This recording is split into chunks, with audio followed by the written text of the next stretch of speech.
In the bitter cold of South Dakota, December 29, 1890, something sinister was brewing.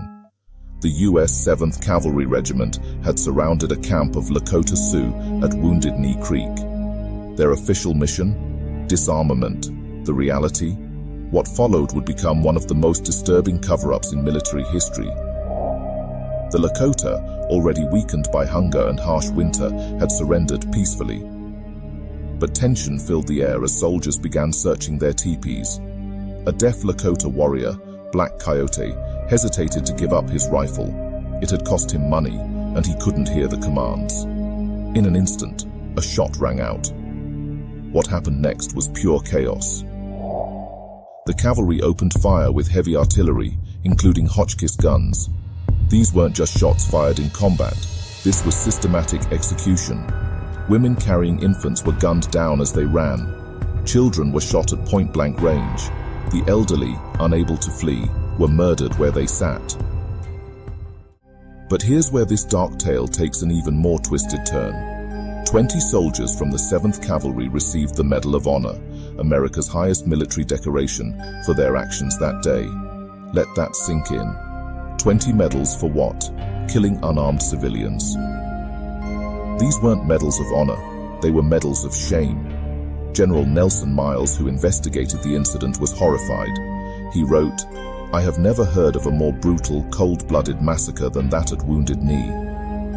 Yet, the military machinery churned out commendations.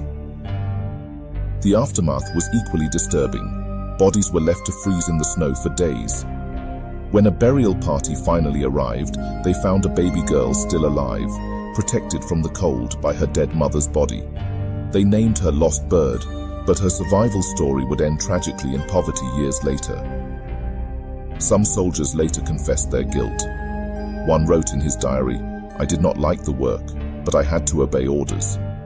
Others bragged about their heroics, embellishing tales of combat against what was essentially a crowd of terrified families. These medals still stand today, despite numerous calls for their revocation.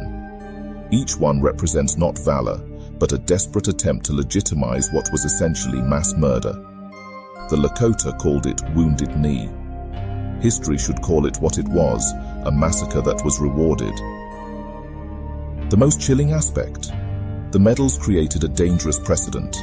They turned a massacre into a celebration of military might, distorting the very meaning of honor. While other military awards have been revoked throughout history, these 20 medals remain, gathering dust in museums or family collections, silent testaments to a day when murder was masked as military necessity. What's even more disturbing is how the military reports deliberately distorted the events.